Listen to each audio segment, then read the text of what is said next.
नमस्कार। मैं Maithili Sharan Gupt, farmer director general of police, police reform Madhya Pradesh, national president crime free Bharat. आज मैं आप सभी से मुखातिब हूँ कि क्या हम वास्तव में आज़ाद हैं या हमें आज़ादी का घोंटा पिलाया गया है and we are made to believe that हम लोग आज़ाद हैं। मुझे लगता है कि जो दूसरा प्रपोजिशन है कि हमें घुट्टा पिलाया गया है, यह सत्यता के ज़्यादा नज़दीक है। मैं इसको इस ढंग से कहना चाहूँगा कि किसी भी व्यवस्था के 3 अंग होते हैं। पहला अंग होता है कि कानून जो है वो कैसे हैं। नंबर 2, उन कानूनों को इम्प्लीमेंट करने के लिए व्यवस्था कैसी है। और तीसरा ये है कि नियम कानून और व्यवस्था के ऊपर जो पॉलिटिकल सिस्टम है वो कैसा है। तो मेरा इस बारे में आपसे अनुरोध है कि पहले हम बात करते हैं नियम कानून और व्यवस्था की। तो आपको मालूम है कि अंग्रेज़ों ने अपने शासनकाल में भारतीयों को अपमानित करने के लिए, भारतीयों को शोषित करने के लिए, भारतीयों को गुलाम बनाए रखने के लिए ढेर सारे नियम कानून बनाए गए। हमारे माननीय प्रथम प्रधानमंत्री नेहरू जी के द्वारा वो सब नियम आप पर यथावत थोप दिए। लिहाजा नियम और कानून की दृष्टि से आप गुलाम हैं। फिर इन नियम कानूनों को संचालन करने के लिए, प्रतिस्थापन करने के लिए, चलाने के लिए एक व्यवस्था जो है ज़मीन पर उतारी गई है, जिसके 3 अंग हैं। एक अंग है पुलिस, दूसरा अंग है ब्यूरोक्रेसी और तीसरा अंग है जुडिशरी। पुलिस जो है आज भी 1861 के पुलिस एक्ट से गवर्न होती है। बीच में ढेर सारे संशोधन लाए गए, ढेर सारे जो है कमेटीज़ बनाई गई, कमीशन बनाए गए, जिनकी एक भी रिकमेंडेशन को ठीक ढंग से नहीं पालन किया गया। लिहाजा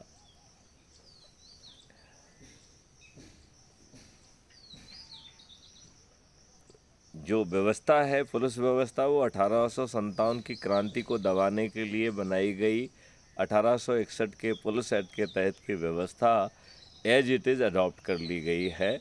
और उसे सुधारने के लिए जो भी नियम कानून, कमेटियां, कमीशन बनाए गए, उनको कभी भी जो है ठीक ढंग से लागू नहीं किया गया, क्योंकि ये अंग्रेज़ों की पुलिस हमारे नेताओं को बहुत पसंद आने लगी थी।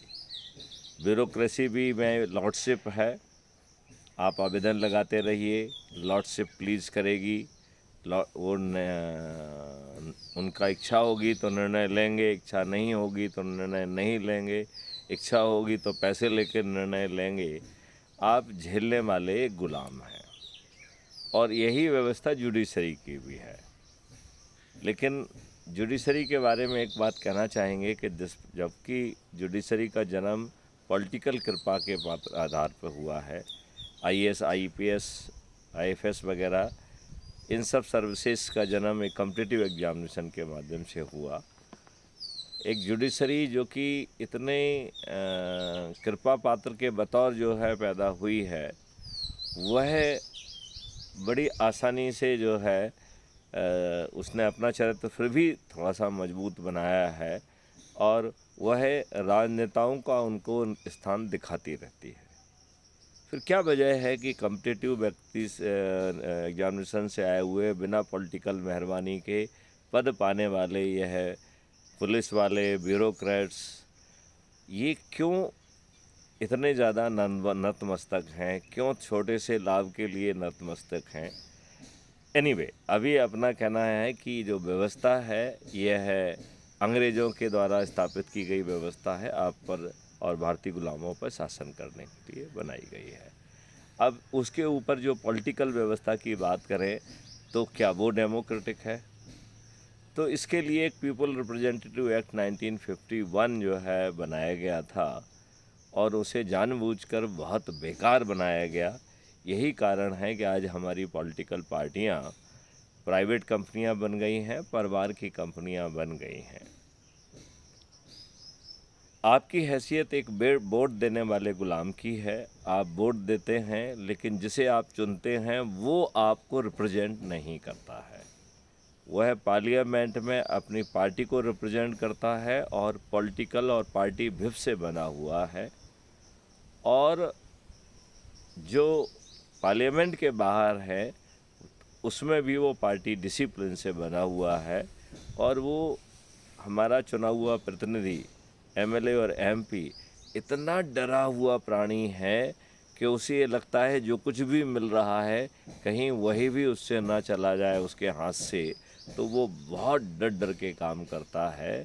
वह जिन गुलाम देने वाले और वोट देने वाले गुलामों से जो वो एमएलए और एमपी बना है उनकी तरफ वो देखने की हिम्मत भी नहीं करता है और ना ही दृढ़ता से उनके पक्ष को रखता है। अब सवाल उठता है कि ये पॉलिटिकल पार्टियां एमएलए और एमपी किसको बनाती हैं? तो ये नंबर 1 पैसे लेके टिकट देती हैं, नंबर 2 अपने ही पार्टी के बड़े नेताओं के दूध पीते बच्चों को जो है जिनके दूध के दांत भी नहीं टूटे हैं उनको टिकट देती हैं और वो जीत जाते हैं तो उन्हें कैबिनेट मिनिस्टर बनाती हैं। जाति और धर्म के आधार पर अयोग्य लोगों को टिकट देती हैं। दूसरी पार्टी से जो आए हुए लोग हैं उन्हें जो है महिमा मंडित करती हैं, उन्हें फूल मालाएँ पहनाती हैं, उन्हें टिकट भी देती हैं, उन्हें मंत्री पदवी पे देती हैं और कई बार उन्हें पैसे भी देती हैं। बड़ी संख्या में अपराधियों को टिकटें दे रही हैं।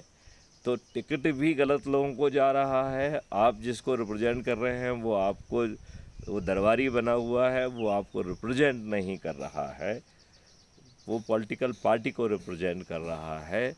तो कुल मिला के जो तीनों अंग हैं वो ये दर्शाते हैं कि हम आज भी नियम कानून जो अंग्रेज़ों ने भारतीय गुलामों पर शासन करने के लिए बनाए थे, हम आज भी उतने ही मजबूर हैं, उन्हीं से गवर्न हो रहे हैं। जो पुलिस व्यवस्था, ब्यूरोक्रेसी और जुडिशरी है वो अंग्रेज़ों की इन गुलामों पर शासन करने के लिए जो लॉर्डशिप की व्यवस्था है वो एज इट इज़ है। अब अपन तीसरी बात करते हैं कि उसके ऊपर जो पॉलिटिकल सिस्टम ढांचा लाया गया है वह भी प्रजातांत्रिक नहीं है। तो आपकी हैसियत एक वोट देने वाले गुलाम की है, लेकिन जिसे आप चुनते हैं वह आपको रिप्रेजेंट नहीं कर रहा है। लिहाजा आज आज़ादी के इस अमृत महोत्सव पर हम प्रतिज्ञा लेते हैं कि हमें सही आज़ादी भी प्राप्त करना है। अंग्रेज़ों के बनाए गए नियम कानून से भी हमें आज़ादी प्राप्त करना है। हमें जो व्यवस्था है, जो अंग्रेज़ों ने लॉर्डशिप की व्यवस्था बनाई थी, उसे ट्रांसपेरेंट और अकाउंटेबल बनाना है। और यदि वो जानबूझकर निर्णय नहीं लेते हैं या गलत निर्णय लेते हैं तो उनको जो है उसके लिए अकाउंटेबल बनाया जाए, उन्हें कंपनसेशन देने के लिए बाध्य किया जाए। ये एक महत्वपूर्ण इसका हिस्सा होगा। और आगे चल के जो तीसरा है कि जो पॉलिटिकल पार्टी हमें ठीक ढंग से रिप्रेजेंट ही नहीं कर रही हैं, तो क्यों ना हम पार्टी विहीन प्रजातंत्र की बात करें, क्यों ना हम अपराधी विहीन राजनीति की बात करें, क्यों ना हम एक्सपेंडिचर फ्री इलेक्शन की बात करें जो कि ऐप के माध्यम से होगा। और इसमें 2 चुनाव एक के बाद एक होंगे, एक लेजिस्लेचर का होगा और फिर चुने हुए लेजिस्लेचर जो है वो एग्जीक्यूटिव को चुनेंगे। इस प्रकार पॉलिटिकल एग्जीक्यूटिव एक डायरेक्टली चुना हुआ व्यक्ति होगा और अपने पूरे 5 साल पर वो काम करेगा। लेजिस्लेचर जो है सरकार को गिराने या जिताने की उनकी जो है ना वो लिबर्टी ख़त्म हो जाएगी और उनकी मुख्य जिम्मेवारी कानून बनाने की होगी। जो पॉलिटिकल एग्जीक्यूटिव हैं वो पार्लियामेंट में बैठेंगे लेकिन उन्हें वोट देने का पावर नहीं होगा। वह लार्जली जो है लेजिस्लेचर के द्वारा जो प्रश्न पूछे जाएंगे उनके जवाब देने के लिए होंगे। और दूसरा जो है जो नियम कानून ड्राफ्ट लाना है उनको पेश करने के लिए उनको जो बैठने की व्यवस्था होगी। इस प्रकार वो ड्राफ्ट तो लाएंगे, लेकिन वो तभी इनेक्ट होगा जब उसे लेजिस्लेचर सेक्शन वाइज डिस्कस करके अप्रूव करेंगे सेक्शन वाइज। तो इस तरीके से जो है ना नियम कानून बन पाएगा और हम एक प्रभावी व्यवस्था ला पाएंगे।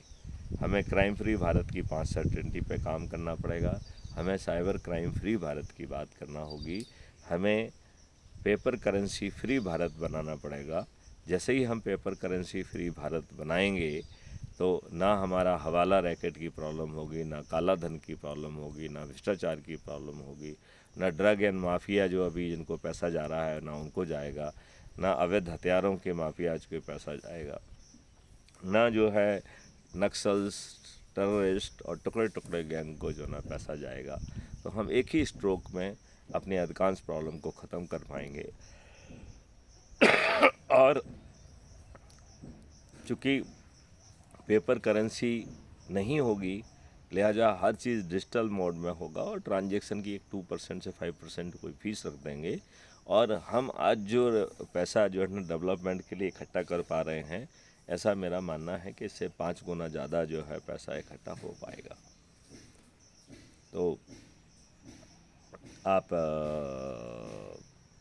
मेरे ख्याल से अब तक सहमत होंगे कि हमें एक नए भारत का निर्माण करना है और वह नया भारत ये पॉलिटिकल पार्टियों के माध्यम से आना बहुत मुश्किल हो गया है, क्योंकि उनके दांतों में खून लग गया है, उनके मुंह में खून लग गया है। अब वो जो है शोषण करके, भ्रष्टाचार करके अपने आप को बड़ा कर देते हैं। वो डेमोक्रेसी का ढकोसला करते हैं। वो सही रूप से जो है जिनके द्वारा चुने जाते हैं उन्हें रिप्रेजेंट नहीं करते हैं। आओ हम सब मिलके सही मायने में आज़ाद भारत, सभी मायने में अपराध मुक्त भारत, सही मायने में साइबर क्राइम फ्री भारत, सही मायने में खर्च विहीन चुनाव व्यवस्था और सही मायने में लेजिस्लेचर और पॉलिटिकल एग्जीक्यूटिव का चुनाव एक ही सीरीज़ के तहत किया जाएगा। ऐसा करके हम इस देश का ज़्यादा भला कर पाएंगे। आओ क्राइम फ्री भारत से जुड़कर इस व्यवस्था को ज़मीन पर उतारें। इसको उतारने के लिए हमने एक एनर्जी मॉडल चयन किया है, जिसे मैं आगे चल के आपसे विस्तार से आपसे बात करूंगा। जय हिंद, जय भारत, वंदे मातरम।